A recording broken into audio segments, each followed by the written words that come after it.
रायगड जिल्ह्यात भाजपाला वंचितांचा धक्का. मुस्लिम बांधवांचा वंचित बहुजन आघाडी पक्षात प्रवेश. भारतीय जनता पक्षाचे रायगड जिल्हा माजी अल्पसंख्याक अध्यक्ष अशरफ शेख काजी यांनी त्यांच्या असंख्य कार्यकर्त्यांसह वंचित बहुजन आघाडीत काल प्रवेश केला. भविष्यात वंचित बहुजन आघाडी यांचा पर्याय अल्पसंख्याक घटकांसाठी असल्याचे यावेळी प्रवेशकर्ते अशरफभाई शेख काजी यांनी सांगितले. रायगड जिल्ह्यात वंचित बहुजन आघाडीच्या लोकसभेच्या उमेदवार कुमुदिनी चव्हाण यांच्या नावाची घोषणा झाल्यानंतर वंचित बहुजन आघाडीकडून जोरदार मोर्चा बांधणी होताना दिसत आहे. रायगड जिल्हा अल्पसंख्याक सेलचे अध्यक्ष अशरफभाई शेख काजी यांनी वंचित आघाडी जिल्हा अध्यक्ष रवींद्र चव्हाण यांच्या प्रमुख उपस्थितीत दिनांक 25 एप्रिल 2024 रोजी चोचिंदे येथे रवींद्र चव्हाण यांच्या रायगड या निवासस्थानी कार्यकर्त्यांसह जाहीर प्रवेश केला आहे.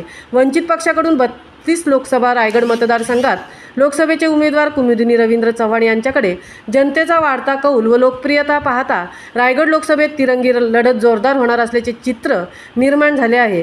भारतीय जनता पक्षाचे कार्यकर्ते साहिल पोरे, मुजेर देशमुख, अधिक बने, मुमताज मस्जिद चिविलकर यासह कार्यकर्त्यांनी जाहीर पक्ष प्रवेश केला असून वंचित आघाडी अधिक बळकट बनवण्याची यावेळी सर्व कार्यकर्त्यांनी ग्वाही दिली आहे. महामुंबईसह संदीप जाबडे, रायगड.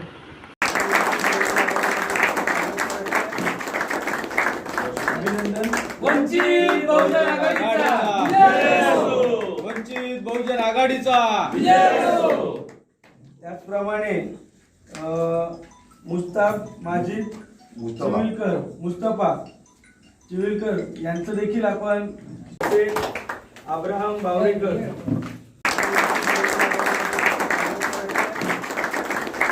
अभिनंदन. वंचित बहुजन आघाडीचा विजय असो. वंचित बहुजन आघाडीचा विजय असो. त्याचप्रमाणे मुस्तफा चिविलकर यांचं देखील आपण सर. त्याचप्रमाणे मुस्तफा शेख यांचं देखील आपण वंचित आघाडीमध्ये प्रवेश घेत आहोत. हां बाहेर ओके. फोटो पण